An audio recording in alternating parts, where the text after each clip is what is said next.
আমি মোর্শেদ সুইডেন থেকে সবাইকে আবার আমন্ত্রণ জানাচ্ছি আমার ইউটিউব চ্যানেলে। আজকে আমরা কথা বলবো সুইডেনের স্টুডেন্ট আবাসন নিয়ে।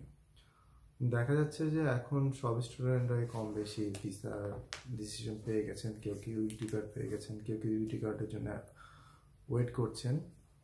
এখন প্রবলেমটা হচ্ছে এখন আবাসন নিয়ে, স্টুডেন্ট হাউজিং নিয়ে। স্টুডেন্ট হাউজিংয়ের ব্যাপারটা হচ্ছে এরকম, ইউনিভার্সিটিগুলো কিন্তু অনেক আগেই স্টুডেন্টদের মেল দিয়ে দিয়েছে যার যার দরকার হাউজিং যেন অ্যারেঞ্জ করে ফেলে। এই ইউনিভার্সিটিগুলোর মেইনত এই সবগুলো ইউনিভার্সিটির এক একটা নিজস্ব হাউজিং কোম্পানির সাথে তাদের অ্যাড থাকে, যেখানে তারা স্টুডেন্টদের যে আবাসনের যে সমস্যাটা সেটা সমাধান করে থাকে। আর সুইডেনে আমরা যারা আছি তারা জানি সুইডেনের সবচেয়ে বড় সমস্যা হচ্ছে কি আবাসনটা।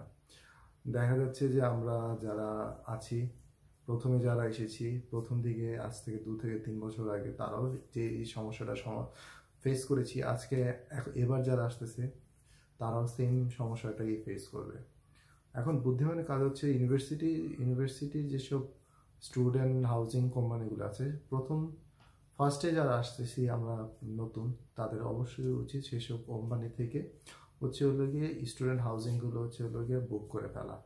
এখন বুক করার সময় চলে গেছে, তবুও আপনারা যারা বুক করেননি এখন পর্যন্ত তারা ইউনিভার্সিটির সাথে যোগাযোগ করতে পারেন, এবং যে সকল কোম্পানিগুলোর সাথে যাদের লিঙ্ক আছে, অ্যাড করা আছে, তাদেরকে মেল করতে পারেন যে আমি ভিসা পেয়েছি, আমি এত তারিখে আসতে যাচ্ছি, আমার জন্য কোনো রুম অ্যাভেলেবল আছে কিনা। থাকলে অবশ্যই শেষ রকম কোম্পানিগুলো আপনাদের জানাবে, আর যদি না থাকে সেক্ষেত্রেও জানাবে। বেটার হয় প্রথম যারা আসতেছে তারা ইউনিভার্সিটির যেসব হাউজিংগুলো আছে সেগুলোতে নেওয়া।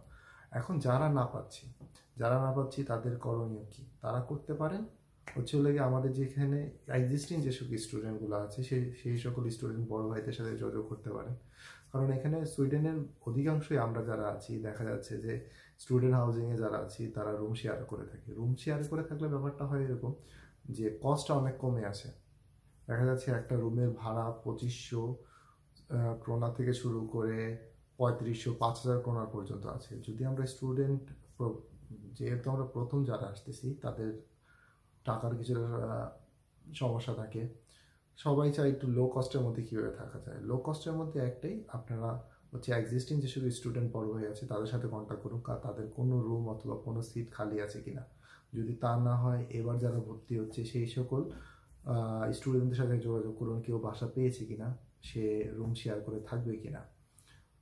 রুম শেয়ার করে থাকাটা প্রথম দিকে আমি প্রেফার করবো না, কারণ একজন সম্পূর্ণ অপরিচিত একজনের সাথে রুমে ওঠাটা কিছুটা হলেও চিন্তার। বেটার হয় আপনারা যে সকল হাউজিং কোম্পানিগুলো আছে সেগুলোর সাথে যোগাযোগ করেন। যদি ইউনিভার্সিটি যেগুলোর সাথে আছে সেগুলো যদি যোগাযোগ করে, ইন্টারনেট আছে, ইন্টারনেটে সার্চ দিয়ে দেখেন যে ওই এলাকায় গথেনবার্গে অথবা স্টকহোমে অথবা মালমোতে অথবা লিঙ্কশপিংয়ে কোন কোন হাউজিং কোম্পানিগুলি বাসা দিচ্ছে, তাদেরকে পার্সোনাল মেল করুন, সে সকল কোম্পানির সাথে যোগাযোগ করুন, অবশ্যই আপনারা বাসা পেয়ে যাবেন। এটা নিয়ে চিন্তার কোনো বিষয় নেই।